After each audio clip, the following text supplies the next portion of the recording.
Hola niños, vamos a continuar con las partes del sistema nervioso.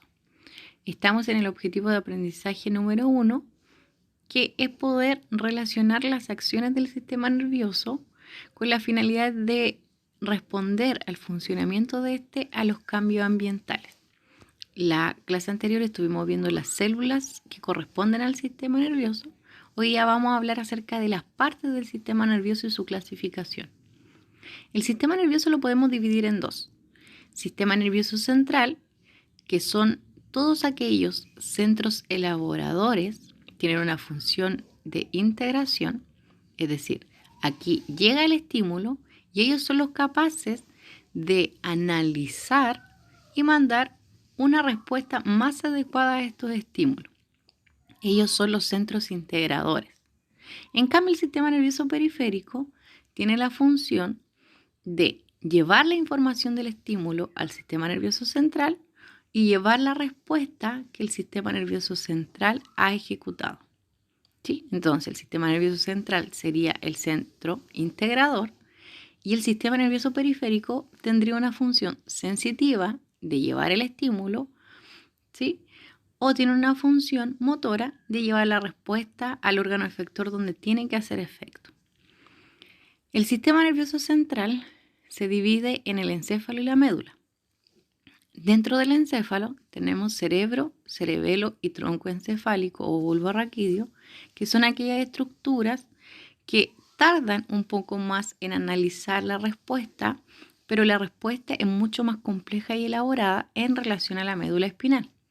La médula espinal tarda muy poco en dar su respuesta, pero la respuesta es menos compleja.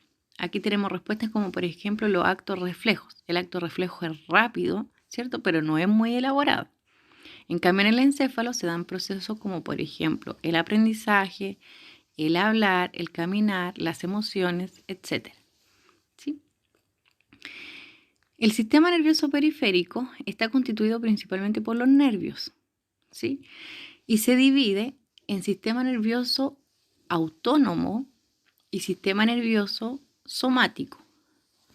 El sistema nervioso somático es el sistema nervioso que es de control voluntario. Aquí los nervios inervan principalmente musculatura. Por tanto, la respuesta que se va a dar a este nivel es de movimiento muscular, ¿sí? Por ejemplo, si me estoy quemando la mano, yo voy a llevar la información para dar la respuesta al músculo de la mano para quitarlo, ¿sí? Ahí la respuesta es voluntaria, es consciente. Yo determino cuándo voy a movilizar la mano. En cambio, el sistema nervioso que es autónomo es el que inerva principalmente las estructuras viscerales, intestino, corazón, pulmón, etc. Y me permiten dar respuestas de las cuales yo no soy consciente. Yo no soy consciente, por ejemplo, de cuándo mi corazón está funcionando. Por eso se denomina autónomo. Entonces, dentro del sistema nervioso periférico yo tengo un control autónomo y yo tengo un control que es voluntario. ¿Sí? El sistema nervioso central, como les acababa de señalar anteriormente, se encuentra constituido del encéfalo, que es todo lo que está en color amarillo, y la médula espinal, que es todo lo que sale desde el cuadrado amarillo. El encéfalo, vuelvo a repetir, está constituido por cerebro, cerebelo, que es la estructura que está en rojo, y tronco encefálico, que está formado por el mesencéfalo, el puente de Barolio y el bulbo raquídeo. ¿Sí? Vamos a ir con el cerebro. El cerebro está dividido en dos mitades a las cuales nosotros vamos a denominar hemisferios. Cada hemisferio, ¿cierto? Cada mitad se encuentra dividido en 4 lóbulos que tienen características funcionales que son muy particulares y que nos permiten percibir los sentidos o realizar determinadas tareas, ¿sí? Entonces, ambos hemisferios están constituidos por 4 lóbulos. Los hemisferios se unen entre sí a través de una estructura que se llama el cuerpo calloso. Vamos a ir con los lóbulos cerebrales. El lóbulo frontal, que es el que está de color verde, son los que determinan nuestra personalidad, intervienen en emociones y se encargan principalmente del lenguaje y de algunas actividades cognitivas, algunas actividades de aprendizaje, como relacionar, analizar, planificar, etc. El lóbulo temporal, que es el que está en morado, recibe y procesa información que es de tipo auditiva. El lóbulo parietal, que es el que está de color naranjo, recibe la información de todas las partes del cuerpo e interpreta información principalmente relacionada con el tacto. El lóbulo occipital, en cambio, recibe y procesa la información visual. Si se dan cuenta, todos los lóbulos están asociados a un sentido diferente. El lóbulo occipital está relacionado con lo visual, el lóbulo parietal con el tacto, el lóbulo temporal con la porción auditiva, ¿sí? Entonces nos va a permitir procesar los sentidos y procesar también algunos aspectos cognitivos. Si yo hiciera un corte a nivel del cerebro, ¿cierto? Yo vería lo siguiente. Las estructuras que están por el borde son de un color más oscuro que las estructuras que están al centro, ¿sí? Eso es porque el borde está constituido por sustancia gris. La sustancia gris son los somas neuronales, los cuerpos neuronales, y se ve más oscuro porque ahí están los núcleos. En cambio, la porción blanca es la sustancia blanca, donde ahí se encuentran todos los axones neuronales. Y como los axones tienen la vaina de mielina, que es una sustancia lipídica, ¿cierto? Se ve de un color más blanquecino. Entonces, por el borde están todos los somas y al centro están todos los axones. Continuamos con las partes del sistema nervioso central. Ya vimos la corteza cerebral. La corteza es todo lo que está en la superficie del cerebro y que dijimos que se encarga de los sentidos, los pensamientos, las emociones, etc. El cerebelo. El cerebelo es un centro de coordinación, ¿sí? Hace que los movimientos sean mucho más fluidos y coordinados y nos permite, ¿cierto?, el caminar. Entrega información también acerca de los 5 sentidos y está muy conectado, ¿cierto?, a las funciones motoras. El tronco encefálico controla las funciones vitales. Es el encargado de mandar las señales al sistema nervioso autónomo, permitiendo el latido cardíaco, la respiración, el ritmo del sueño, etc. La médula espinal, como lo dije en un principio, se encarga principalmente de dar las respuestas que son rápidas y poco elaboradas.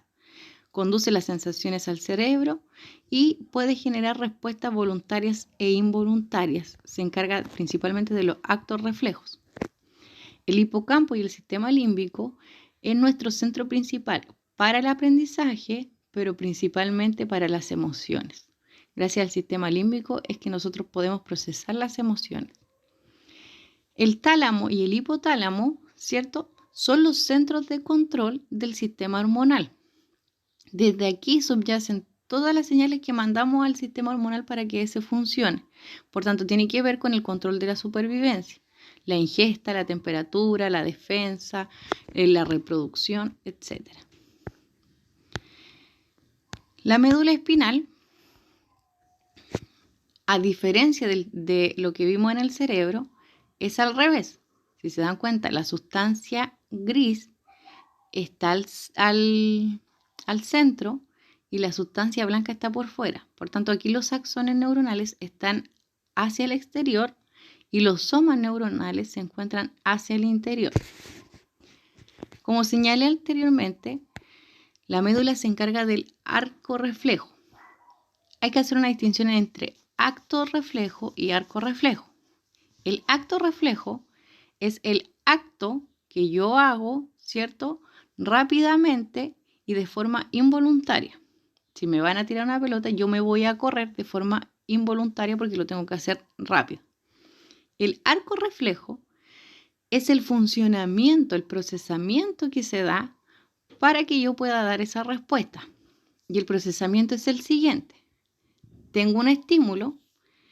El estímulo, ¿cierto?, va a ser llevado hacia el centro elaborador, que en este caso sería la médula espinal, a través de una neurona que se llama neurona aferente.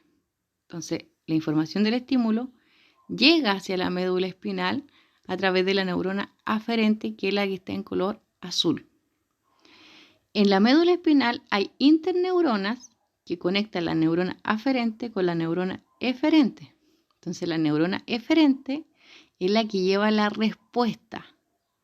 ¿Hacia dónde va a llevar la respuesta la neurona eferente? Hacia el músculo o el órgano efector. Y en este caso, si se dan cuenta, lo que está en rojo, la línea que está en rojo, lleva la información hacia el músculo del brazo, de tal forma de que el músculo se contraiga y al flexionarlo yo quite la mano porque me estoy quemando. Entonces, el arco reflejo sería el siguiente. Tengo el estímulo, se lleva la información por la neurona aferente, llega a la médula espinal y se interconecta con la neurona eferente, manda la señal al músculo efector y el músculo efector, ¿cierto?, cumple la respuesta. Bueno, chicos, espero que haya quedado claro y nos vemos muy pronto. Cariño.